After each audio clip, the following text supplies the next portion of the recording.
덕을 세우는 사람들이라는 제목의 말씀 함께 나누겠습니다.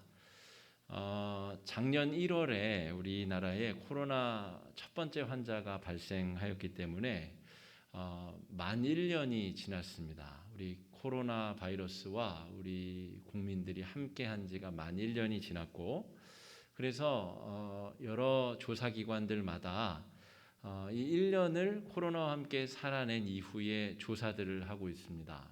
경제 지표는 어떻게 되었는지, 민생 안정도는 어떻게 되었는지, 목회 데이터 연구소라고 하는 곳에서 이 한국 교회의 신뢰도는 1년 동안 어떻게 바뀌었나라고 하는 것을 조금 조사해 보았습니다. 그랬더니 결과가 좀 참담하게 나왔습니다.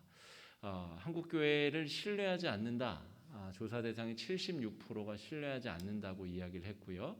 신뢰한다는 21%인데 1년 전에 비해서 11%나 감소되었습니다. 1년 전에는 32% 정도가 한국 교회를 신뢰한다 그랬는데 1년이 지난 다음에 21%로 급감하였다는 것이죠. 그러니까 비신자들을 대상으로 다시 같은 질문을 던졌더니 한국 교회에 대한 신뢰도는 9%까지 떨어집니다. 교회 안 다니는 사람들에게 교회에 대해서 어떻게 생각합니다? 그러니까 물으면 아이고 저는 믿지 않습니다. 그 사람들 신뢰하지 않습니다. 그렇게 답변을 했다는 것이죠. 교회에 출석하고 있는 우리들은 이 문제가 별로 이렇게 중요하게 와닿지 않을 수도 있는데 이 앞으로 이 세상의 교회가 어떻게 서야 되는가에 있어서는 굉장히 의미 있는 지표를 우리에게 던져주고 있습니다. 그런데 최근에 이 몇몇 선교 단체들에서 좀 비상식적인 어떤 그런 불법적인 모임들, 또 합숙, 비인가 합숙 훈련 이런 것들을 감행하여서 특별히 최근에 온 국민들의 공분이 더 커지고 있습니다. 자신의 생계를 걸고 지금 방역 지침을 따라서 희생하고 있는데 정작 교회에서는 불법을 저질러 가면서까지 모임과 회집을 하고 있기 때문에 국민들의 공분이 더 커지는 것이죠. 나아가서 대부분의 교회들, 대부분의 성도들 역시 불편을 감내하면서 방역 수칙을 준수하고 그렇게 지내고 있는데 다른 교회들까지 다 도매금으로 넘어가게 되는 일들이 벌어지게 된 것입니다. 잘 아시는 인터콥 선교회는 이단성 때문에 교단에서 교류 금지, 참석 금지를 명령한 선교 단체고요. IM 선교회도 불법적으로 이런 기숙 학원들을 운영하며 지금 N차 감염, 그 교인들, 가족들에까지 아주 심각한 폐해를 지금 불러일으키고 있습니다. 신앙 공동체는 상식을 초월하는 그런 조직 모임인데 상식에 미치지 못하는 불법적인 모임, 전화기를 다 끄고 모이라든지 거기서 해서는 안 되는 여러 가지 식사, 이 집체 활동, 여러 가지 잘못된 것들을 했다는 것, 이런 것들이 상식 이하의 행동들을 했다는 것이고 그것들이 온 국민, 더불어 우리 신앙인들의 공분을 자아내고 있습니다. 최근에 우리 교단이 속한 교회 협의회에서 교회 협의회 총무가 이 일에 대해서 사과하는 일이 있었고요. 작금의 상황에서 우리 교회도 이런 일에 어떻게 신앙적으로 반응해야 될지, 우리는 어떤 마음을 품고 기도에 동참해야 될지를 오늘 말씀을 통해서 함께 좀 살펴보고자 합니다. 지금까지 교회는 오랜 시간 동안 신앙에 대한 핍박의 문제와 싸워왔습니다.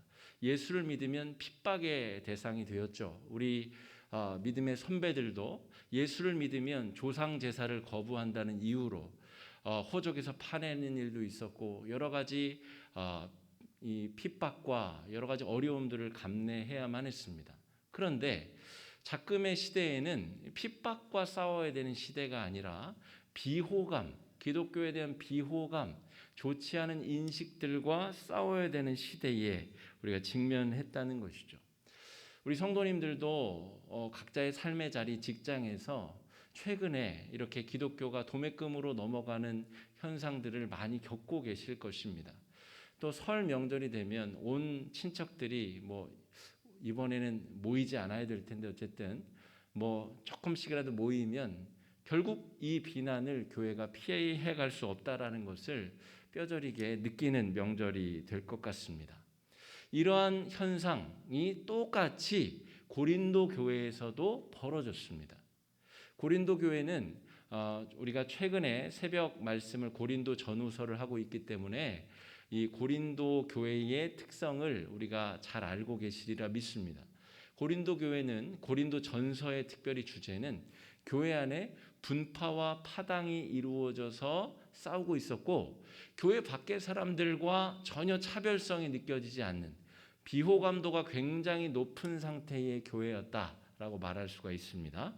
그런데 바울이 그 고린도 교회의 문제의 본질에 대해서 말하기를, 너희들은 지식은 있는지 모르겠으나 사랑이 없는 행동들로 세상의 지탄을 받고 있고 분쟁을 초래하고 있다라고 이야기하고 있습니다. 오늘 본문 1절 말씀 우리 한번 같이 읽어보겠습니다.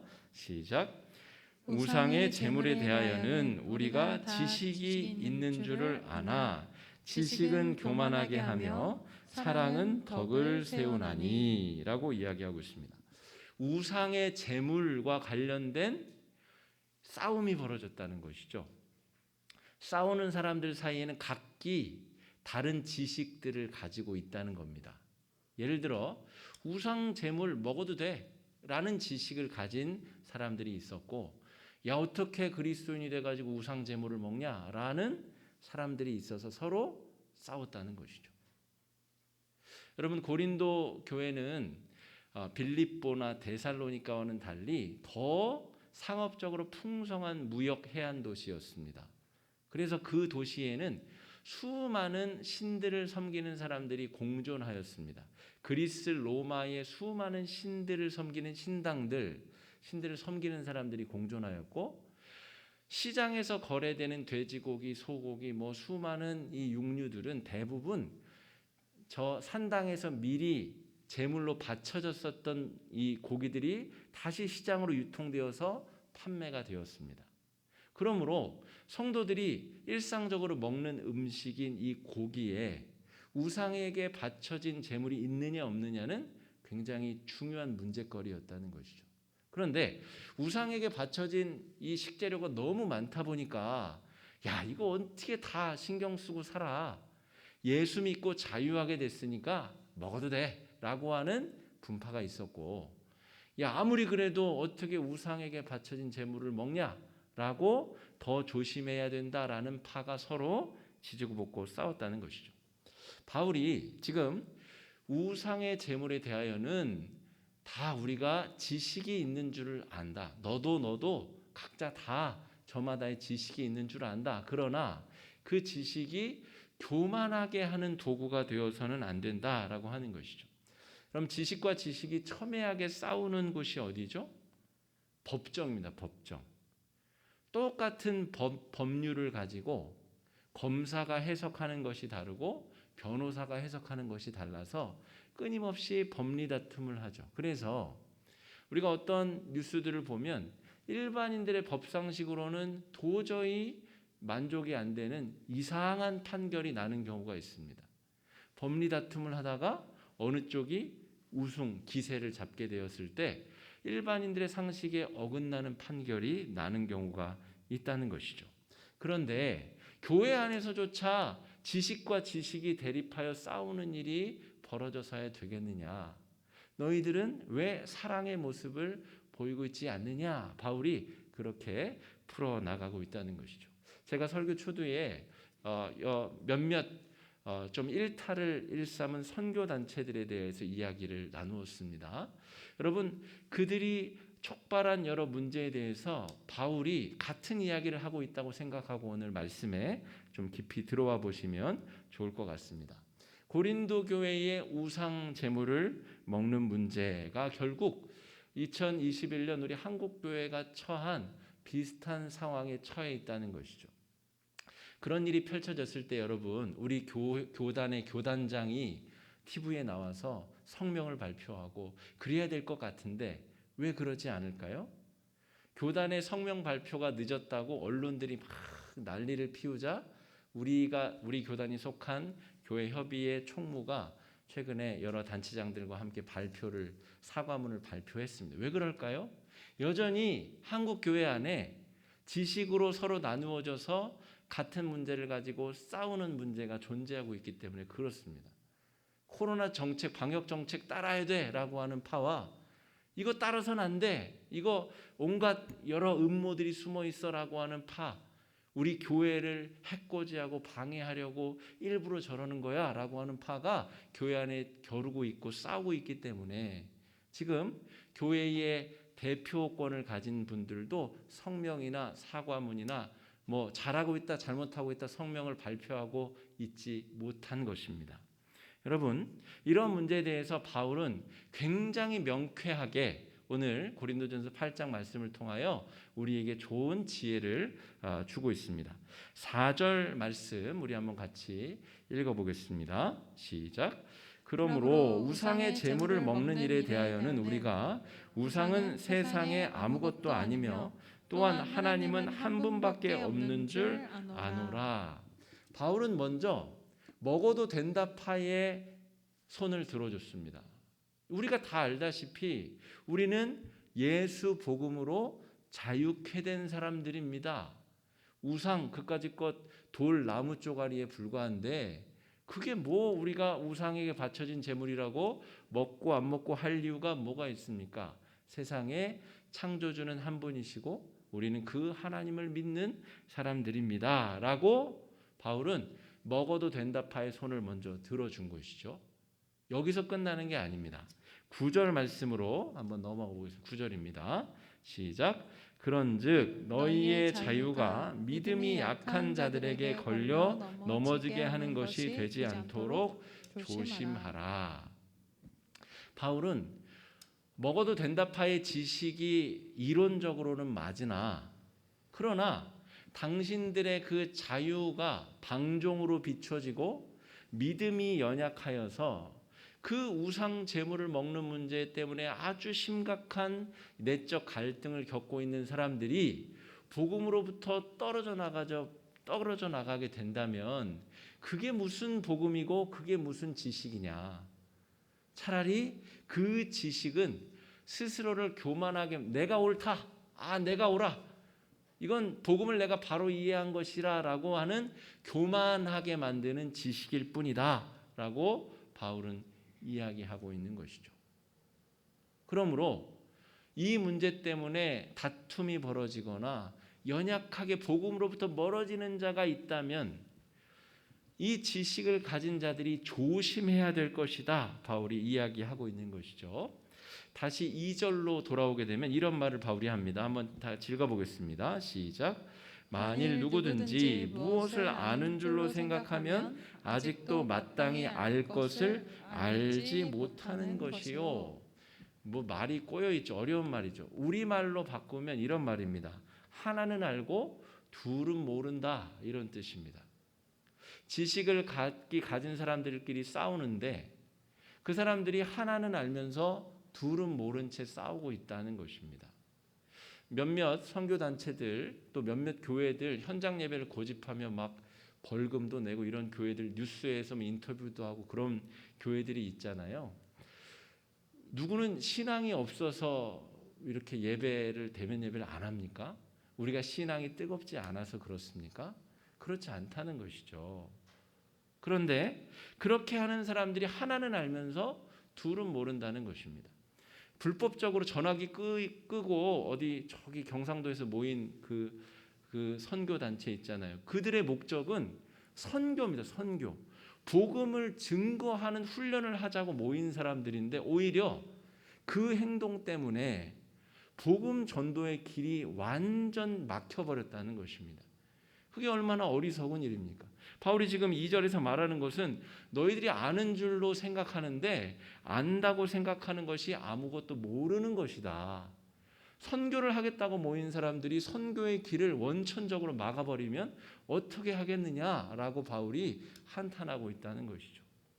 하나를 알면 둘을 고려해야 되는데 자기가 아는 오만한 교만한 지식만 고수하다가 온갖 병폐를 지금 만들어내고 있는 고린도 교회를 향하여, 또 2021년을 살아가고 있는 우리 한국교회 성도들을 향하여 바울이 지금 이야기하고 있는 것입니다. 여러분, 바울이 이 출애굽 당시에 바로 왕이 신적인 존재로 추앙받고 있었습니다. 자기가 죽으면 산덩이만한 피라미드에 이제 묻히게 될 신적인 존재죠. 그런데 한 노인이 와서 자신의 백성들을 데리고 탈출하겠다라고 이야기를 할 때에 바로가 콧방귀를 낍니다. 야, 네가 믿는 신이 대체 뭐길래 나하고 대결을 하자는 것이냐. 이 바로는 자기가 모든 것을 아는 것처럼 생각했지만 천지를 지으신 하나님은 모르고 있었던 것이죠. 결국 10가지 재앙을 겪어낸 다음에야 겨우 이스라엘 백성들을 보낸 것입니다. 우리가 다 아는 것 같은데 내가 다 안다고 생각하는 그 순간이 우리는 아무것도 모르는 순간이라는 것을 바울은 지금 이야기하고 있는 것입니다. 그래서 복음은 교만과 갈등을 만들기 위한 수단이 절대 아닙니다. 복음을 소재로 싸우고 있다면 이것은 뭔가 잘못되고 있다는 것이죠. 복음은 만민의 생명을 구원하기 위한 하나님의 계획이고, 하나님이 자기 자신을 희생하셔서 대속의 죽음으로 우리에게 주신 영생의 선물이 공짜라고 하는 희소식인데, 이걸 가지고 각자의 지식을 만들어내요 복음을 각자 다르게 해석하여 서로 싸우고 있는 것은, 이것은 잘못된 것이다 라고 바울은 이야기하고 있는 것이죠. 복음은 영혼 구원을 위한 기쁨의 소식입니다. 아까 제가 4절과 9절 말씀을 우리 함께 읽었지 않습니까? 논리적으로는 먹어도 된다는 파의 이론이 맞다. 그러나 지금 그 생각 때문에, 그 논리 때문에 한 영혼이라도 잃어버리게 된다면 그것은 복음에 합당한 지식이 아니라는 것이죠. 너희들이 맞다고 생각하는 그 지식조차도 영혼을 잃어버리지 않기 위해서 희생하고 포기할 준비를 왜 못하고 있느냐. 바울이 그렇게 이 먹어도 된다 파를 다시 지금 설득하고 있는 것입니다. 여러분, 이 코로나와 함께 교회가 지나가고 있는 우리의 태도도 마찬가지입니다. 우리 성도들도 불편하고 힘들고 어렵지만 우리가 이 시기에 어떻게 하면 서로 덕을 끼치면서 이 세상의 교회가 덕을 만들면서 그렇게 나아갈 수 있을까? 저희가 지금 이 주차 차단봉을 지금 차단한 지 꽤 됐어요. 이미 지난 11월 중순부터. 참 안타까운 마음이 있습니다. 이제 또 좀 개방해야 될 때가 된 것 같은데, 교회 밖에는 거의 주차 전쟁이에요. 그런데 교회의 이 방역 문제 때문에 사실은 저희가 다 의자도 걸어 잠그고 차단봉도 내리고 그렇게 하고 있는 것이죠. 교회가 이 세상에 어떻게 더 다가갈 수 있을까? 그 이유는 우리가 옳다는 것을 증명하기 위함이 아니라 한 영혼이라도 복음을 듣게 하고 구원하기 위해서는 우리는 주차장 아니라 뭐라도 다 공유하고 내줄 수 있는 준비가 되어야 된다는 거예요. 바울의 마인드가 지금 그것입니다. 복음을 전하자고 교회가 만들어졌는데 복음을 회방하는 일을 가지고 싸우고 있다면 이거는 완전히 잘못된 일이다라고 이야기하는 것이죠. 복음을 전하겠다는 선교단체가 모여서 복음을 회방하는 일을 하고 있다면 그건 비난받아 제재받아 마땅한 일이다. 바울이 그렇게 이야기하고 있는 것이죠. 바울은 그래서 그냥 논리로 말로 끝나는 것이 아니라 자기 자신의 이야기를 합니다. 나는 복음을 위해서 내가 가지고 있는 그 고귀한 지식을 배설물처럼 버렸다. 빌립보서 3장 8절 9절에 그런 이야기가 나오죠. 또한 모든 것을 해로 여김은 내가 주 그리스도 예수를 아는 지식이 가장 고상하기 때문이라. 내가 그를 위하여 모든 것을 잃어버리고 배설물로 여김은 그리스도를 얻고 그 안에서 발견되려 함이라. 당시에 바울은 지금으로 치자면 서울대, 옥스퍼드, 하버드 이런 데 나온 사람입니다. 가장 높은 교육을 받은 사람인데 그 모든 교육을 다 지식을 다 똥처럼 여겼다는 것이죠. 왜냐하면 복음을 전하기 위하여 예수를 아는 지식이 가장 소중하기 때문에. 바울은 이미 스스로 자기가 그러한 결정을 했기 때문에 이런 이야기를 할 수가 있는 것이죠. 바울의 이 논리를 가장 잘 이해할 수 있는 것이 가정과 자녀를 위한 부모의 희생입니다. 우리 성도님들도 다 결혼 전에 젊었을 때의 꿈도 있었고 야망도 있었고 자기가 하고 싶은 것도 있었잖아요. 그런데 언제 그 모든 것들을 다 내려놓게 되죠? 가정을 이루고 돌봐야 될 배우자와 자녀들을 위해서 자신의 꿈도 자신의 욕망도 자신의 취미 생활도 다 내려놓고 부모들은 희생하는 것이죠. 자녀를 위해서 자신의 모든 것을 내어놓아도 전혀 아깝지 않고 전혀 이상하지 아니한 마음의 역동이 일어나게 되는 것이죠.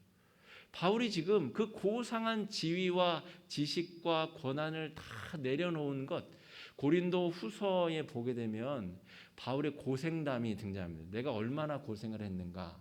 여러 번 이 40에 하나 감한 매를 몇 차례 맞고 죽을 뻔하고 돌에 맞아 죽을 뻔하고 3번 배에 파선하고 수많은 죽음의 고비를 넘긴 이유는 내가 자발적으로 복음을 위해서 내 생명을 주께 드렸기 때문이다. 바울이 그렇게 고백하고 있는 것이죠. 이미 이 사람은 그렇게 하였기 때문에 고린도 교회를 향하여 그런 이야기를 지금 하고 있는 것입니다. 11절 말씀 바울이 뭐라고 이야기하는지 한번 같이 읽어보겠습니다. 시작. 그러면 내 지식으로 그 믿음이 약한 자가 멸망하나니 그는 그리스도께서 위하여 죽으신 형제라. 그 지식을 고수하느라고 이 믿음이 연약한 형제 자매를 잃어버렸다면 당신은 바로 그리스도께 죄를 짓는 것입니다 라고 바울이 이야기하고 있습니다. 그를 위하여 생명을 버리신 예수의 생명을 무가치하게 만드는 죄를 범하고 있다라고 하는 것이죠. 최근에 이 두 선교 단체의 그 대표들의 설교들이 막 이 뉴스에서도 회자되고 그들의 허위 학력, 허위 경력 이런 것들도 막 공개가 되면서 사람들의 마음을 더 불편하게 만드는 일이 있어요. 그런데 그런 허위 학력 기재 이런 거 그것도 죄죠. 죄인데 더 큰 죄는 예수님의 십자가를 무력하게 만드는 죄를 짓는다는 것입니다.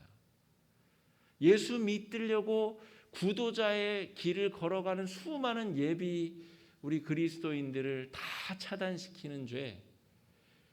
정말 믿음이 연약한 사람들의 믿음을 다 망가뜨린 죄. 그 죄를 어떻게 감당하겠느냐라고 하는 것이죠. 바울에게 복음은 육식보다 귀합니다. 바울이 실제로 아주 구구절절하게 자기 이야기를 쓰고 있는데 13절 마지막 절에 이렇게 씁니다. 한번 읽어보겠습니다. 시작. 그러므로 만일 음식이 내 형제를 실족하게 한다면 나는 영원히 고기를 먹지 아니하여 내 형제를 실족하지 않게 하리라. 고기 먹는 것 때문에 내 형제가 실족하면 나는 영원히 죽을 때까지 나는 고기 안 먹고 살게. 나는 야채만 먹고 살겠다. 그래도 나는 전혀 아쉽거나 지금 다른 것도 내 생명도 버렸는데 지금 고기 쪼가리 먹는 거에 내가 만족함이 있을 것 같으냐. 우리 고린도 교회 안의 성도님들도 이 마음을 알아주시고 지식보다 복음이 소중하다는 것을 깨달아 주시길 바란다라고 바울이 지금 기록하고 있는 것이죠. 여러분, 코로나와 함께 한국교회가 1년을 지냈고 올 한 해도 작년과 거의 좀 다르지 않을 것 같습니다. 2월부터 백신 접종이 시작되긴 하지만 방역당국의 목표는 올해의 감기철이 돌아오기 전까지 집단 면역을 실시하는 것이 목표예요. 그러니까 11월 전까지 백신을 75% 국민들에게 맞히는 것이. 그러니까 전문가들의 예상에는 올 한 해도 작년과 크게 다르지 않은 생활이 이루어질 거라는 거죠. 그러면 우리 성도들은 어떤 마음을 가지고 올 한 해를 지내야 될까? 교회 안에 논리를 키워야 될까요? 방역당국이 10%만 모이라고 했는데 우리는 50% 모여야 되는 논리를 개발해서 국회 앞에서 청와대 앞에 가서 싸워야 될까요? 그것이 우리가 해야 될 일이 아니라 복음을 위해서 우리는 무엇을 내려놓고 무엇을 포기할 수 있을 것인가? 바울이 나는 원하기만 한다면 육식뿐 아니라 더 큰 것이라도 내려놓을 수 있다. 그것이 내가 받은 은혜의 크기이고 복음의 능력이다 라고 이야기할 때 한국교회는 이 세상을 향해 칼날을 갈고 논리를 가다듬을 일이 아니라 복음에 집중하여 어떻게 잃어버린 그 호감도를 회복할 수 있을 것인가, 어떻게 예수 생명의 복음을 아름답게 전할 수 있을까를 우리가 고민하고 또 함께 노력하고 기도해야 되리라 믿습니다. 돌아오는 한 주간 이런 고민을 가지고 또 기도해 보시는 한 주가 되기를 바라고 2021년 한 해가 하나님 앞에 복음으로 승리할 수 있는 우리 공동체가 우리 전체 한국교회가 되기를 바라는 마음으로 함께 기도해 주시기 바랍니다. 이 시간에 말씀 의지해서 함께 기도하겠습니다. 기도하실 때에 우리가 지식으로 무너지지 아니하고 사랑으로 섬기며 승리하게 하여 주시고 복음의 능력이 한국교회 안에 드러나서 예수 그리스도의 생명의 복음이, 그 매력적인 복음이 교회를 통하여 더 아름답게 전해질 수 있도록 이 시간에 마음을 합쳐 함께 기도해 주시기 바랍니다. 기도하겠습니다.